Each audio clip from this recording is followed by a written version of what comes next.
Hey guys, hope you all are doing well and welcome to VTester, a new initiative which we recently started for our testing community. And we are trying to create coding possibilities for everyone. And as promised, I'm going to talk about today Cypress Tech Series.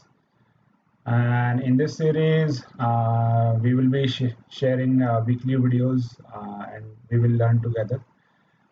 So for today's episode, what I'm going to talk about Cypress journey, what is Cypress all about, and its architecture, and the GitHub repo, which will leverage as part of this workshop to become hands-on on Cypress, where you can see and check out the code in your local, so that you can continue learning at your home after watching the videos. And of course, I'll try to give you some tips and tricks to set up your Visual Studio Code, which is kind of my favorite IDE to work in any kind of JS work. So let's quickly jump to what is Cypress. So if I talk about Cypress, we eventually go to the cypress.io and you can have a look at the screen like their tagline is the web has evolved and finally testing has too. So kind of a very catchy tagline, and they have done an excellent job as part of Cypress, I can say. So Cypress is like a open source test runner, and which kind of built for modern web. Modern web contains like React, Angular, Vue, and other JS frameworks. So Cypress makes us setting up test, writing, running, and recording. You can say quite easy and very much faster and simpler ever than before. Uh, Whether you can say any login states, web application scenarios, or any complex uh, drop down scenarios, or any complex drag and drop. And Cypress is kind of like dynamically content when it loads in Ajax calls. So it waits very easily for that dynamic content to load. And of course, they have taken care of responsive design part as well. So when we are trying to run the test case in mobile device, so they have taken care of. So kind of a like what in short, I can say like Cypress have given us a lot of control in our apps, how we can program, how we can code, and how we can even wait for our network call to response. So even like for those catchy edge case scenarios, we can stub our network request and we can find like whether actually server is responding or not.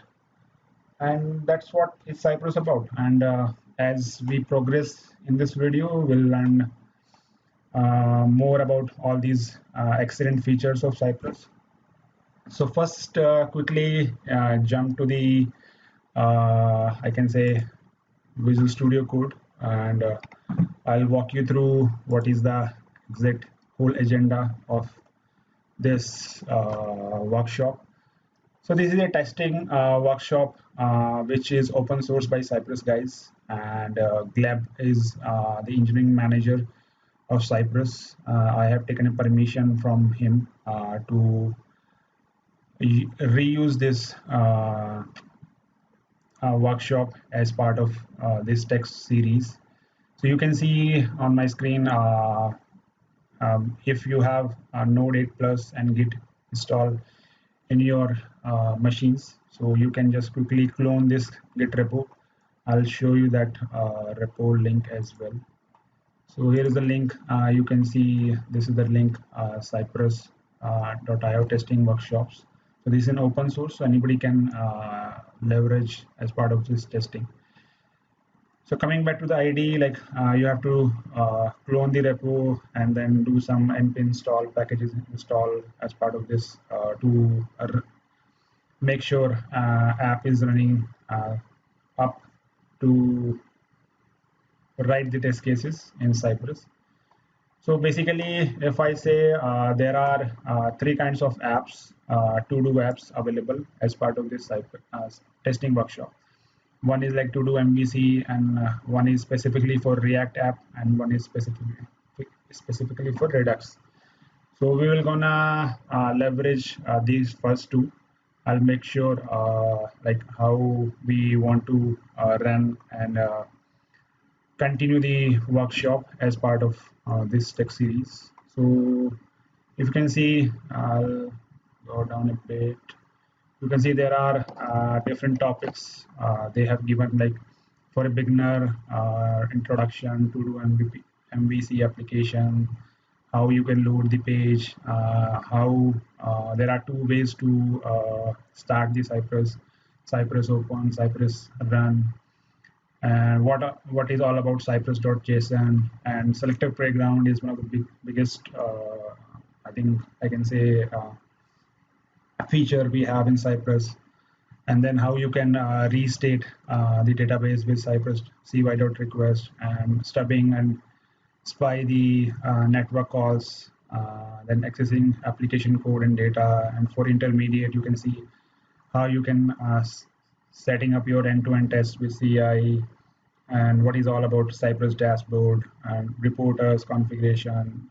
And there are a lot of advanced. So we will all go through all these features in upcoming videos. So stay tuned. And today's agenda, like I have given you the Cypress introduction, then we'll moving to ID setup. So I'll share some tips and tricks for VS Code extensions, which I personally like in my day-to-day work.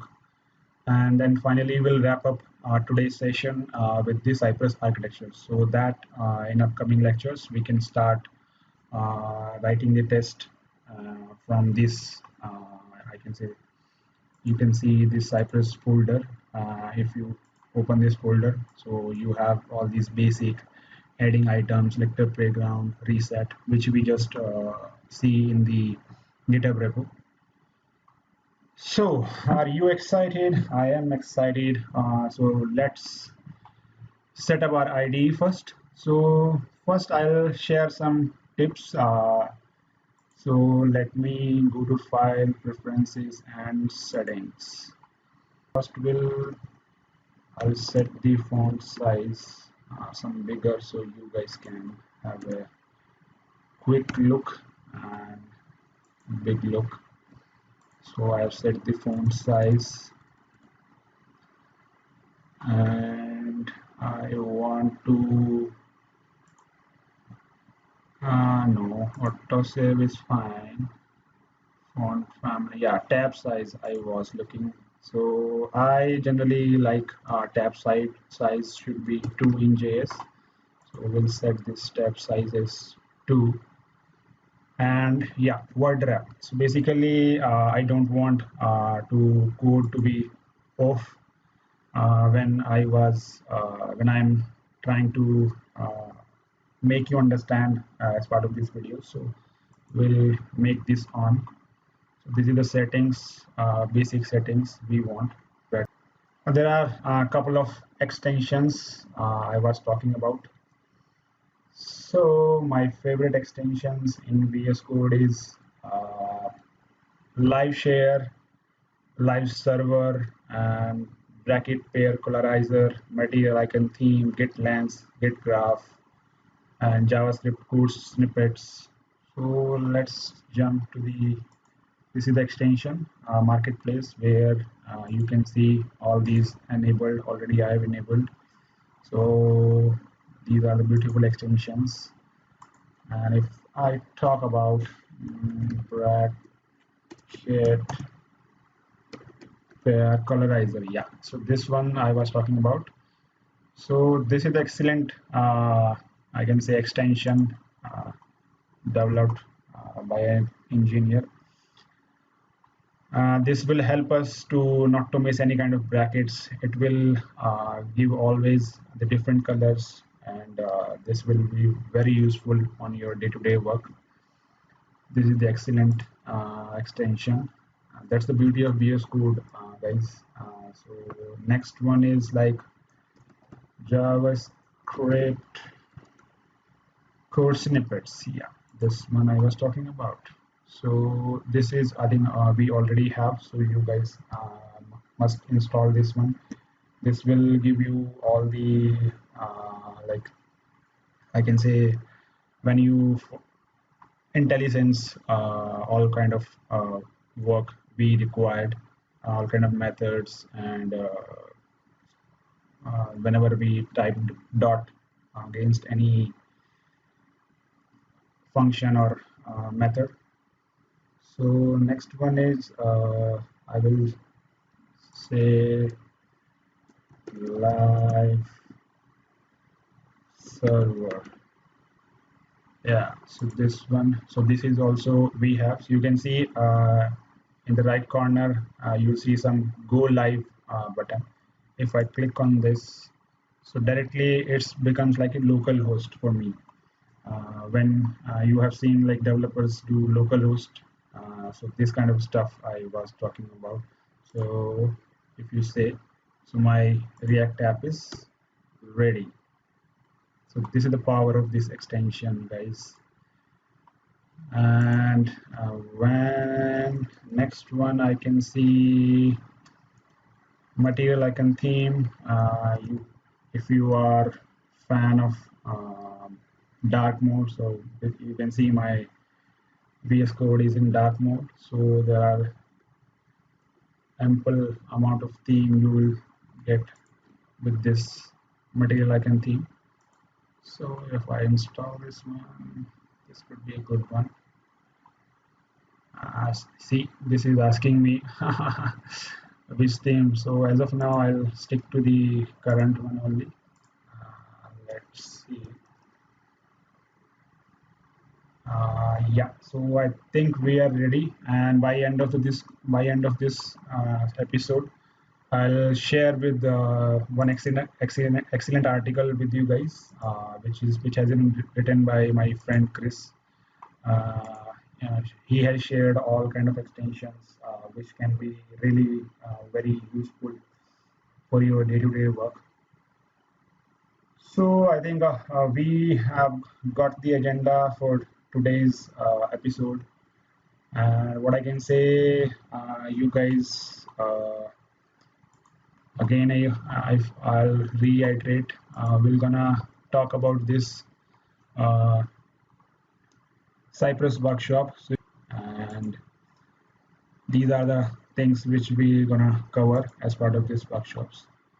So now moving to the Cypress architecture. And you can see Cypress is completely different. Whatever we have done till date, Selenium, if I'm just talk about Selenium. In Selenium, we were just we need to talk through JSON web protocol, and there are a lot of other stuffs involved. But Cypress is completely running inside the browser, I can say. So what does this mean? So I was trying to find out the any high level architecture. So I went to the Cypress documentation as usual, which I always emphasize for you guys rather than going to any random blogs or any random stuffs. You first quickly jump to the actual documentation and issues. So I went to this feature request. So it was opened in last, I think, 2 years back. Still, there's no high level architecture diagram, I can say. If I go down, so I can see these two detailed diagrams pasted by Cypress guys. And again, I think a few months back, Shankar has put the excellent diagram. So you can see this is the Cypress architecture.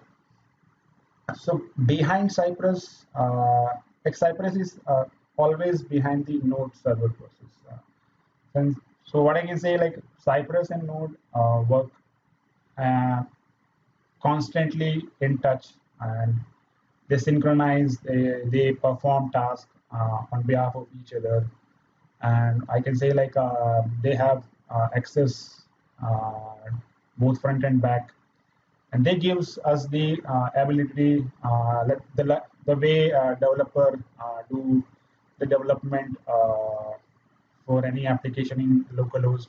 As soon as they write code, so it like we have the visual feedback instantly. So similar way as the way I was talking about, like Cypress runs in the browser. So that's what the ideal way we can describe it. It responds to the real events in real time. While like I can say same time work outside of the browser for tasks that require higher privilege. So like Cypress supports network layer as well. Like they Cypress can read our network traffic or HTTP requests like get, put, post on the fly, and which enables us which enables us, and we can modify everything coming in and out in the browser. So ultimately, like controls given to the testing guys, or what I can say to any developer. So we all are developers. So Cypress ultimately controls the entire automation process from top to bottom, which gives us the unique position of being able to understand everything happening in and outside of the browser. This means Cypress is capable of delivering consistent result, way better than any other testing tool in the past. And because Cypress installed locally, we can we installed Cypress. If I go back, and you can see this is the package.json, and if I open the terminal, and so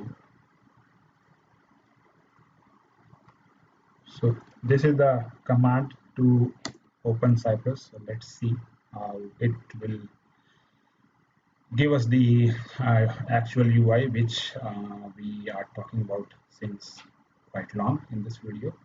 So you can see Cypress open command. It's trying to open the Cypress dashboard. It opens up. You can see this is the excellent dashboard.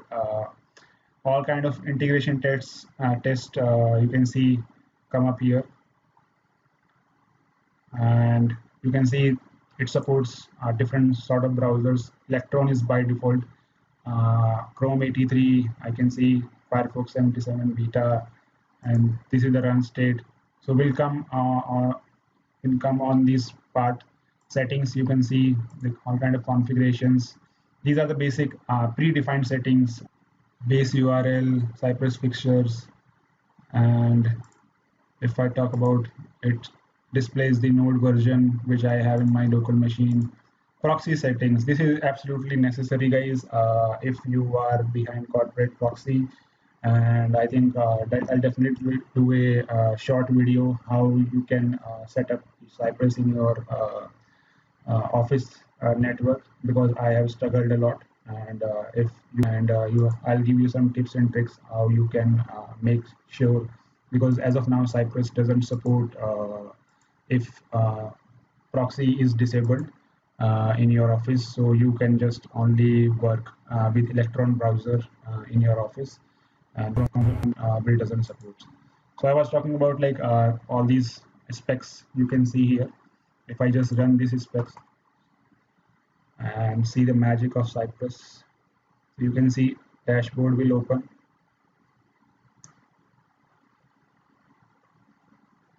Yes, you can see it visit the localhost 3000. Oh, boom. So it's kind of a issue in my local host. I think that's what the issue. So see, I always say we do not need to worry about all these errors and all. It's always part of our day-to-day journey. So it again says like I need to set up something. So yeah, so one thing I think we forgot. That's this is good. I think we got this error. We need to start the server first to leverage this testing workshop. So I'll start a new terminal, and what I can say cls and cd todo mbc and npm start. So I forgot to start. You can see this is the server running up. So now if yeah, okay, so now our application is up and running. So just again,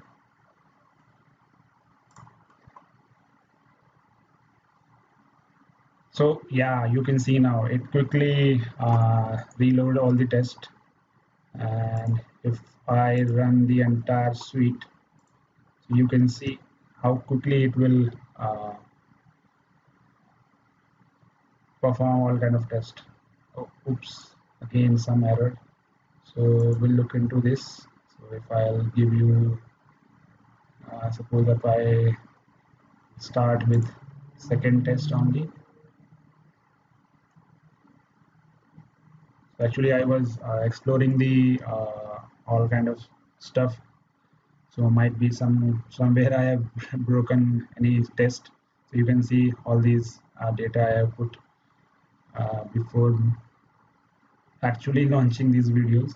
So we'll, yeah, definitely we'll work together and walk through the all kind of tests. So this was just a very basic demo. So moving back to the architecture stuff, this was architecture. So I was talking about like Cypress is not the one which I can say it's completely different with Selenium. So there are some trade-offs. I can say there are some permanent trade-offs and there are some temporary trade-offs. So Cypress is not for any general purpose automation tool, I can say, and Cypress always runs inside the browser, which I just explained before. So there will be no never support for multi-browser tabs, which we used to have in our Selenium. So that quite a excellent stuff which we have in Selenium. And at the same time, Cypress cannot drive two browsers at the same time. So this, I believe, is a very dominant trade-off, which I personally don't like, because in my office, I used to drive multiple browsers at the same time, the way application I have in my office. And the most important trade-off, which is the permanent, like a same origin policy.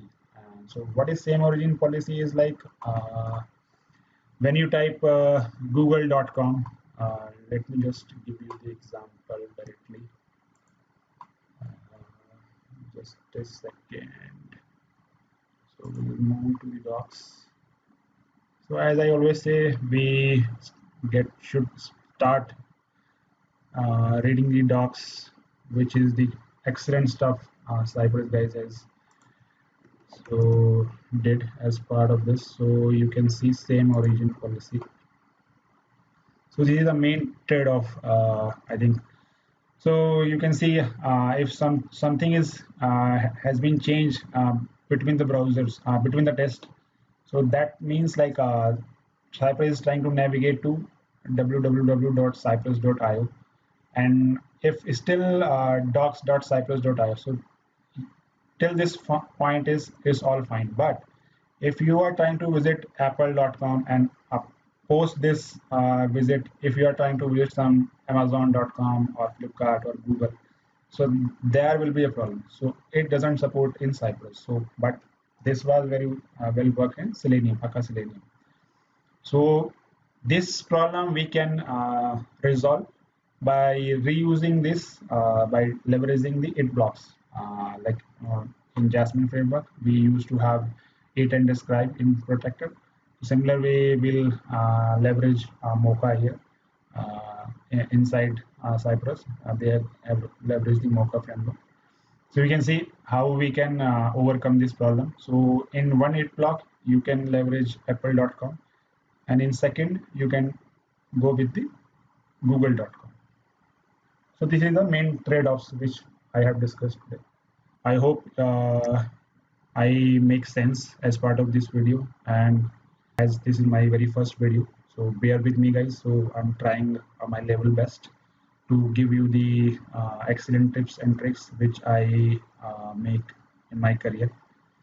So if you like the video and share with other guys, and I hope I'm not gonna say that word like subscribe the hit the bell button and all subscribe. So if you really like, just forward to anybody else which is need. So in weekly basis, I think I'll try to put at least 2 videos, and if there will be a huge demand, so we'll try to become more active on this video series. So hope to see you all again. I think it's time for bye bye. Thank you very much for become part of VTester group, and it's kind of excellent journey we have started. So thank you very much. Bye bye.